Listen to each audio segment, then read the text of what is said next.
لەگەڵ دەستپێکردنی بانگەشەی خولی شەشەمی پەرلەمانی عێراق بازاڕی کاندیدەکان و بازاڕی کارگەکانی دروستکردنی ڕیکلام و فلێکسەکان خۆش بووە.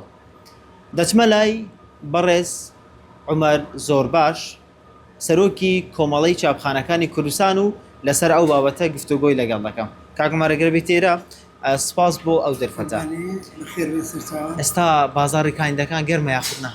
بازار کاندیدەکان سترێزن هەمویان زۆر خراپە لەبەرەوەی لە حالەتش دەرونی خراپدانە، بەڵام بازاڕی چاپی فلێکس و وەرەقەیە و کارتە و پرۆسۆرە و حەدادیە و کاردەستەکان و ئەوانە بژانەوەی جوانی بەخۆ بینیەوە و ساڵانەش ئەوە هەیە. کاک عومەر ئەگەر بین باسی جیاوازەیەک بکەین لەگەڵ هەڵبژاردننی پەرلەمانی کوردستان، ئەو کات گەرم و گورتربان ئێستا حتمان هەر کوردستان بەخۆی گەرم و گورترە لەبەرەوەی بربژێرەکان زیاترن، شوێنی جوقرافیەکەش دیاریکراوە و زۆرینێش دەکەوتە ئێرە. ئێستامە لە بربژێرکردنی پەرلەمانی بەغدا عێراق زۆرینەی ئەندامەکان کەتینێتە جنوب و باشوور، ئەنی کەتینە لای سەری کەمی کەتیتە کوردستان، لەبەر ئەوە ڕێژەکان کەمترن.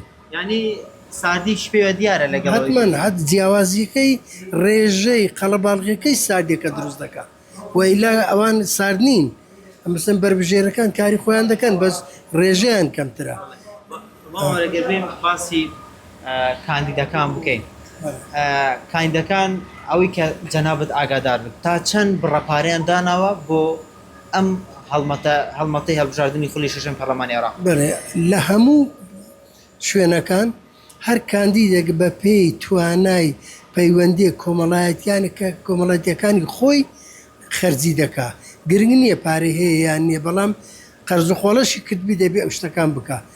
ئەوە دیاریکراو نابێتن، بەڵام هەمانە پارەکە لە ئەنجومەنی پەرلەمانی کوردستان 30 وەرەقەی خەرج کرد، 8 بوو بەبێ حساب خەرجی کرد.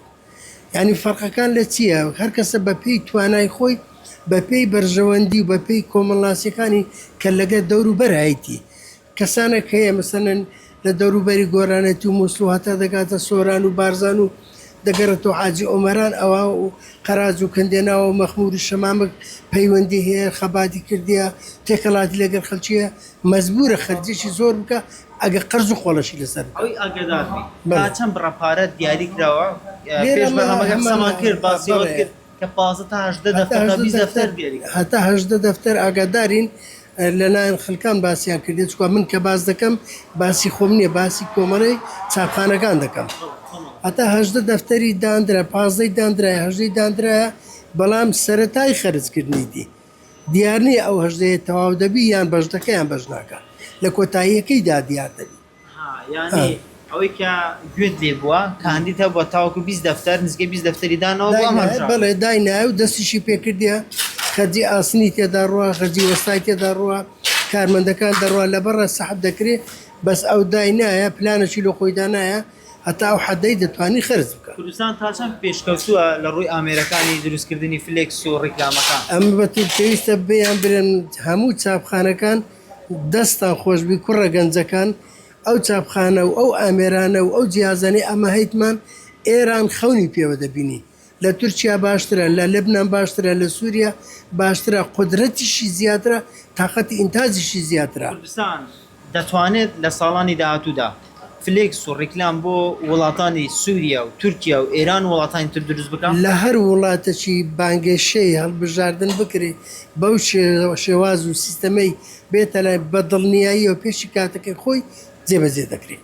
لەبەرەوەی توانای گەنجەکان ڕادەبەدەرە، ئامێرەکانیش ڕادەبەدەرن، توانای ئیشکردنی گەنج هەیە.